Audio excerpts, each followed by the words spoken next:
What's up, guys? I'm going to review a live game I did with Seb, the Warwick, who is Emerald EU West, against what I'm pretty sure is a Master Plus Talon player. Not sure if he's smurfing or boosting the account he's on, but in this game, we actually diff this guy. In my opinion, this dude has 3 winning lanes on their own, even though Seb, the Warwick, ganked pretty much every lane apart from top lane. But anyway, Seb had so much pressure on the map in this game. Hopefully, it was something to do with something I did, so you can check out the live session on Patreon, of course. And what I'm going to do in this is I'm just going to go through some of those moves to you and show you, hopefully, even the difference between me giving Seb some of these moves and even him recognizing some of them himself, which a challenger, I think so anyway, and the Talon who's making, like, not so high level moves, but he's still jungling pretty well, right? And by the way, guys, there are, like, 600 plus sessions on Patreon now, coaching everyone from like bronze iron all the way to like challenger rank 1, so you can check out that link down below and yeah, get access to all that. And if you do want one-on-one coaching, you can book the session via my website down below. If you have questions about it or want to talk to me first, you can add me on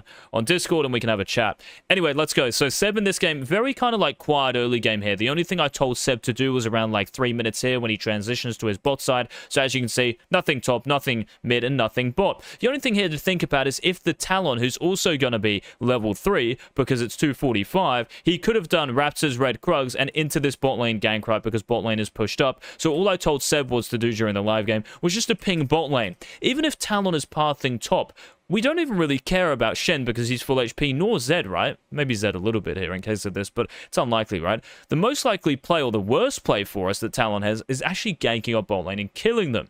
So that's all we're doing here. We're just pinging the lane that is most killable in the early game for the enemy jungler. Your job is not only to get fed yourself, but to deny the enemy jungler from doing that as well. So like I said, pretty kind of like tame early game, not much is happening. And then after doing the bot crab and his blue buff, Seb is going to end up ganking the spot lane. And notice here how he ganks when the fight has started.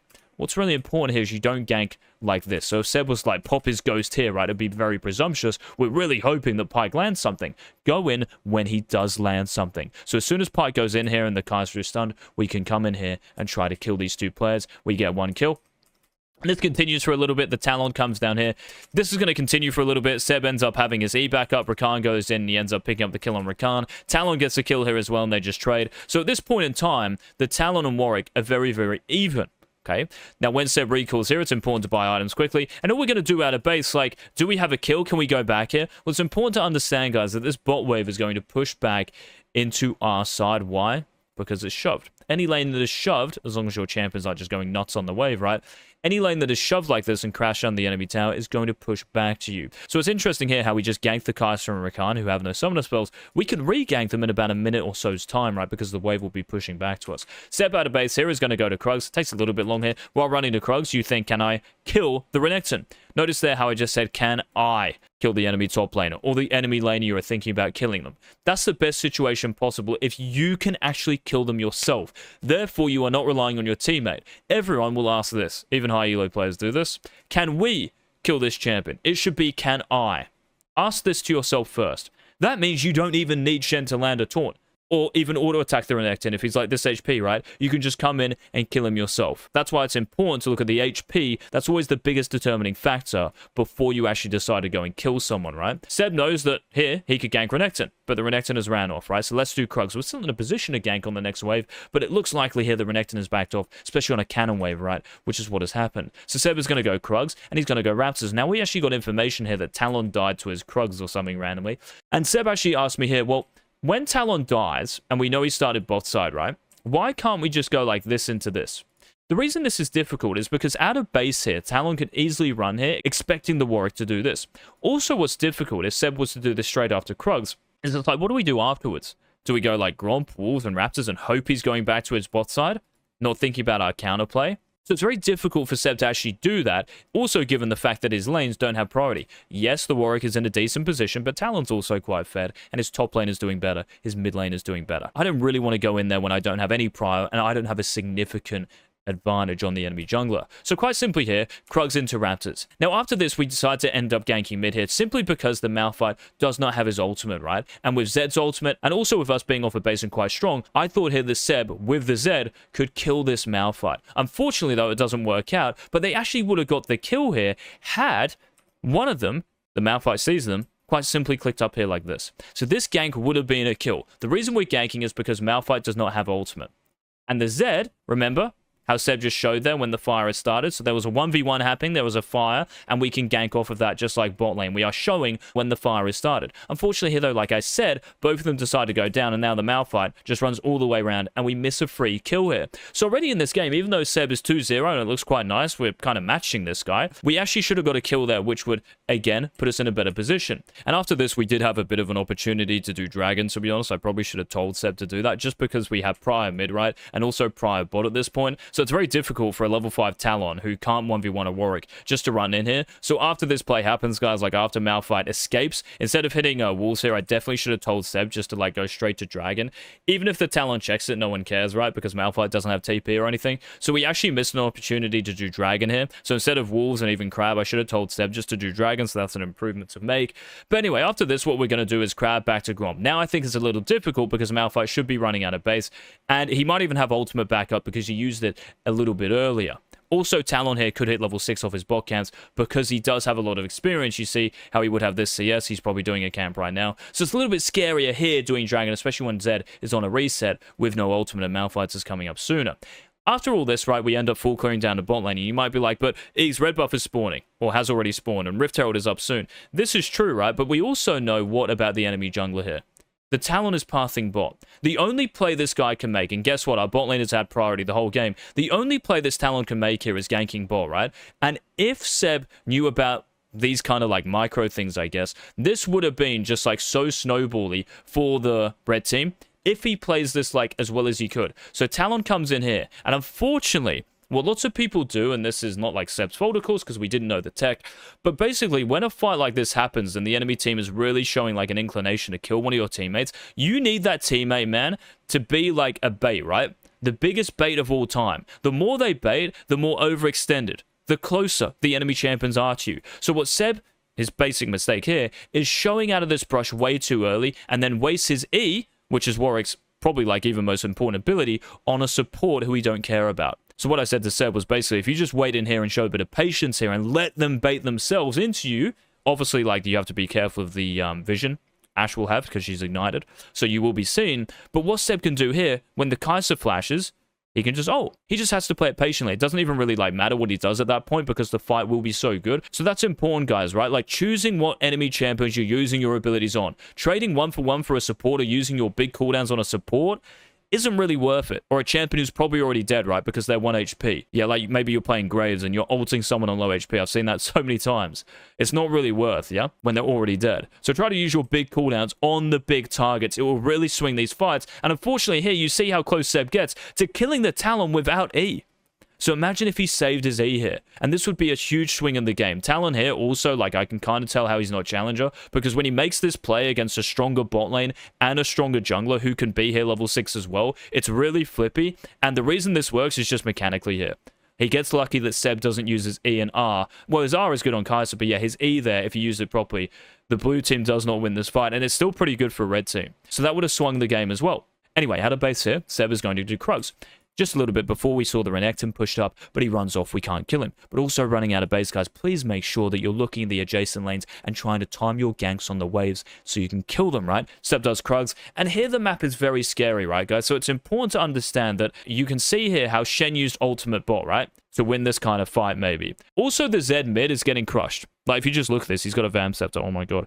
And he's got 2 longswords compared to a Malphite who's up in CS. He just looks a lot stronger. I would much rather have the Malphite here, who's also had priority, right? Zed is also missing more HP. Renekton probably has ultimate, so if Renekton comes back with his TP, it's very difficult, right, to actually do the Rift Herald here if you are the Warwick, even to contest it. I know I talk about Rift Heralds a lot, right? But there are times, man, in games where you cannot contest them, and I've talked about this in recent videos. So the move Seb has to make here, knowing that he can't contest Rift Herald, why? Because mid is GG'd already, to be honest. Renekton is running out of base with ultimate. Well, his ultimate anyway is just up before Shen's. Like, we don't have a top lane ultimate. Warwick as well does not have ultimate for 50 seconds. Yes, I beat Talon in a 1v1, but what you're trying to say is, like, this might be a little plus for us. We're not that much stronger than him, but we are stronger, okay. But Renekton looks stronger, ultimate up soon than Shen, and also Malphite is stronger than Zed. 2 versus 1. They win Rift Herald. The only way you diff this is by bringing your support here to bridge that gap in a way so you 4v3 them. But then this guy can do the same, right? So if you have 2 losing lanes here, guys, and you're not strong enough to literally 1v3, please give up Rift Herald and think about doing what? Killing bot lane. It's the only way. Think about a seesaw, right? I was explaining this to someone today. Think about a seesaw. This Rift Herald for the blue team, or any team, right, is a big plus. And the seesaw goes from this to going like this, right? This is you down here. But to make this, or to bring this back up, to stabilize this big gold loss, the only thing that really stabilizes it and compensates for that is double killing their bot lane. Or, if their bot lane is aware, and this will happen in higher reloads, they will back off, you will get tower plates, you will deny them waves, you'll get dragons, and it does actually stabilize the map. Just make sure if you're going to do that, you don't give up your big camps top side. Now, in other games, like if the Talon, let's just say, was on this straight away and someone had a ward on it, honestly, Seb shouldn't even do Krugs. He should just do red, straight bot. The issue there, though, is that he doesn't have ultimate, okay? But hopefully that makes sense. The general idea of just making something happen instantly on the other side of the map. So what Seb does, he does red buff, and then he does Raptors. And this was important as well, because this Malphite does not have flash and ultimate. And you will hear me say this in the live coaching session on Patreon again. He doesn't have flash and ultimate. And you might be thinking, but Warwick doesn't have ultimate. But Warwick has Ghost, and he has Smite. It's just unfortunate, again, though, you're going to watch here Seb misplay a little bit mechanically, which is fine because we didn't know about it. You don't know until you know, right? But just mechanically here again, what Seb should do is just smite first, and he E's, unfortunately, and his E won't hit him now. So if he smited the Malphite into a Q, then he's on top of him, Malphite slowed, then he can E, and he will get this kill here, right? Because his Ghost's popping as well. So this would have been another kill for us. And again, we would have bridged that gap even more with the Talon here who's getting a Rift Herald. So unfortunately here we use our Ghost and important cooldown, but still, despite all of this, we are even, if not ahead of the Talon who has 3 winning lanes. I guess like bot lane is doing well, but you guys are probably thinking, oh, I'm just saying that like for effect or something.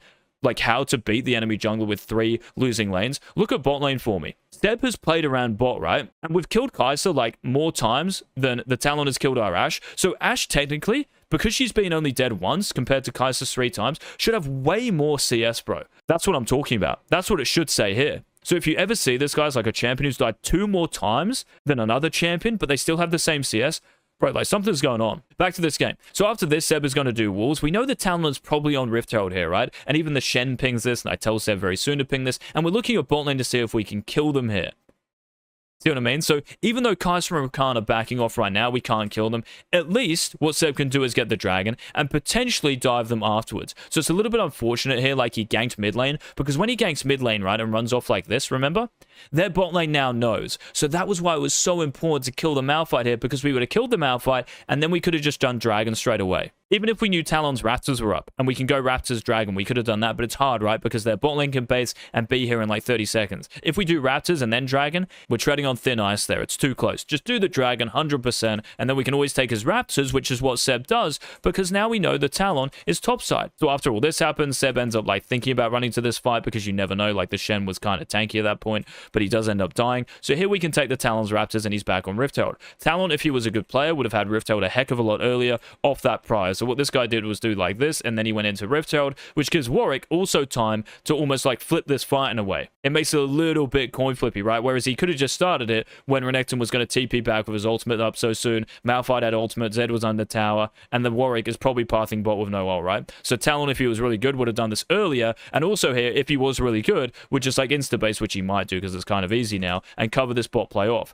So here what I was telling Seb is, look, bro, just like kind of wait here until the wave passes. Obviously, we don't want to show on the wave. Wait for Rakan to move past as well, because we saw him. And what we're trying to do here is make some sort of play bot. Ashe has ultimate as well. She's off a base. She's quite strong, right? And hopefully we can make a play here. Fortunately, though, never do this. And it was warded, so he gives away his position, if he's backed or not, what he's going to do afterwards, right? Because you show your past with your CS, therefore your future as well. And that's what Seb does here. So now, any pressure that we might have, any kill threat that we might have, now dissipates because we show. Now remember, yes, we took the dragon, and yes, they might know we're bot side, but time has passed. We did it. His Raptors, we did his Krugs. Time has passed here. The Ashes here on our own. You never know, right? So that's why it's so important, guys, to stay hidden as long as possible until you make that play happen. Again, this kind of goes back to not being able to kill the Malphite. Anyway, my voice is really hurting me. So hopefully, guys, that was useful. If it was, please leave a like down below. Any questions about the moves, let me know down below as well. The whole review of this and the actual live session, they're both on Patreon. So yeah, check out those links down below. If you want one-on-one coaching, set something up via the website link in the description. Thank you guys so much for the recent support. I love you all. Thank you. Don't be shit, bye.